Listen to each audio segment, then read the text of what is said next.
Number one, put God first.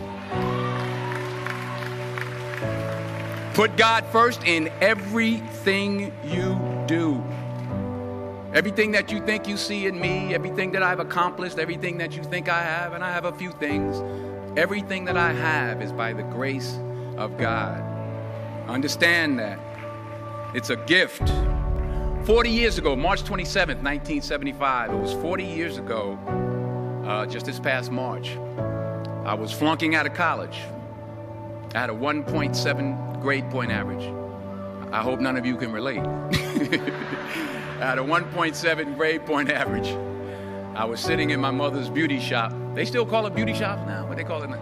Yeah, I was sitting in the beauty parlor. I was sitting in my mother's beauty parlor, and I'm looking in the mirror, and I see behind me this woman under the dryer. And every time I looked up, she was looking at me, just looking me in the eye.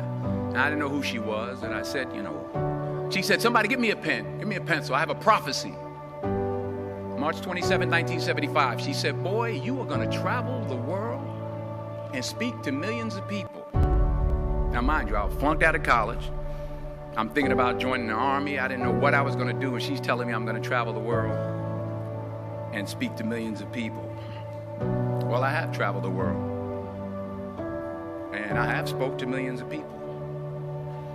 But that's not the most important thing, the success that I had. The most important thing is that what she taught me and what she told me that day has stayed with me since.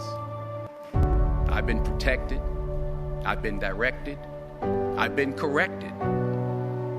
I've kept God in my life, and it's kept me humble. I didn't always stick with him, but he always stuck with me. So stick with him in everything you do.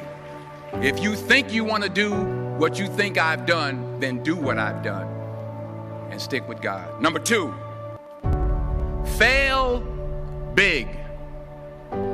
That's right. Fail big.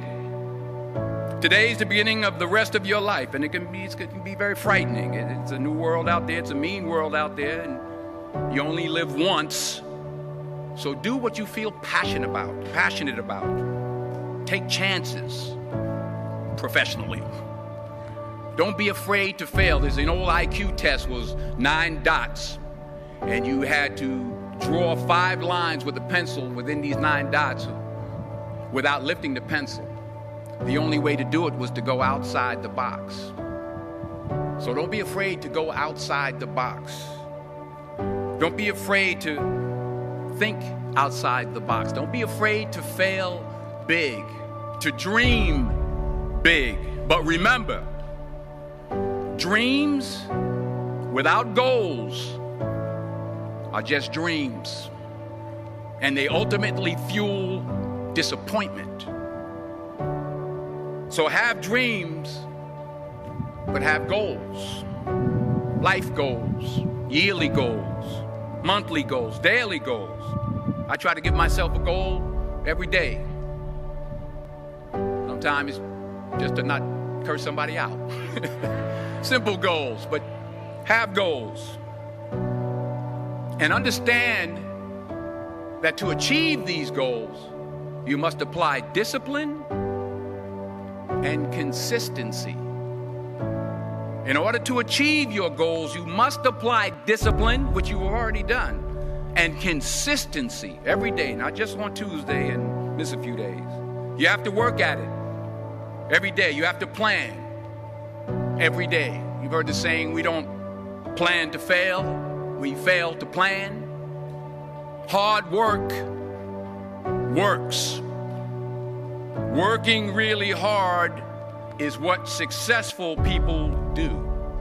And in this text, tweet, twerk world that you've grown up in, remember, just because you're doing a lot more doesn't mean you're getting a lot more done. Remember that. Just because you're doing a lot more doesn't mean you're getting a lot more done. Don't confuse movement with progress. My mother told me, she said, yeah, because you can run in place all the time and never get anywhere. So continue to strive, continue to have goals, continue to progress. Number 3, you'll never see a U-Haul behind a hearse. I'll say it again.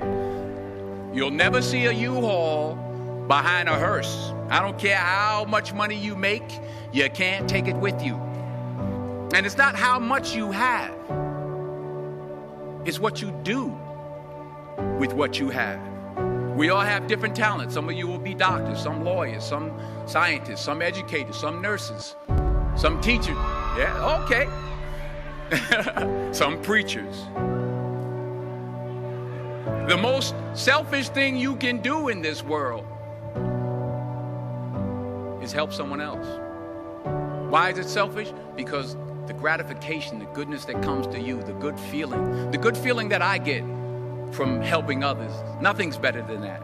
Not jewelry, not big house I have, not the cars, but it's the joy. That's where the joy is, in helping others. That's where the success is. Finally, I pray that you put your slippers way under the bed tonight, so that when you wake up in the morning, you have to get on your knees to reach them. And while you're down there, say thank you for grace. Thank you for mercy. Thank you for understanding. Thank you for wisdom. Thank you for parents. Thank you for love. Thank you for kindness. Thank you for humility. Thank you for peace. Thank you for prosperity. Say thank you in advance for what's already yours. That's how I live my life. That's why I am. One of the reasons why I am today.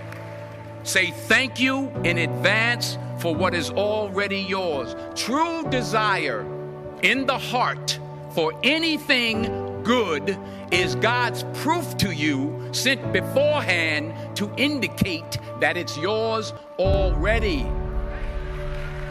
I'll say it again. True desire in the heart, that itch that you have, whatever it is you want to do, that thing that you want to do to help others and to grow and to make money, that desire, that itch, that's God's proof to you, sent beforehand already to indicate that it's yours. And anything you want good, you can have. So claim it. Work hard to get it. When you get it, reach back. Pull someone else up. Each one, teach one. Don't just aspire to make a living. Aspire to make a difference.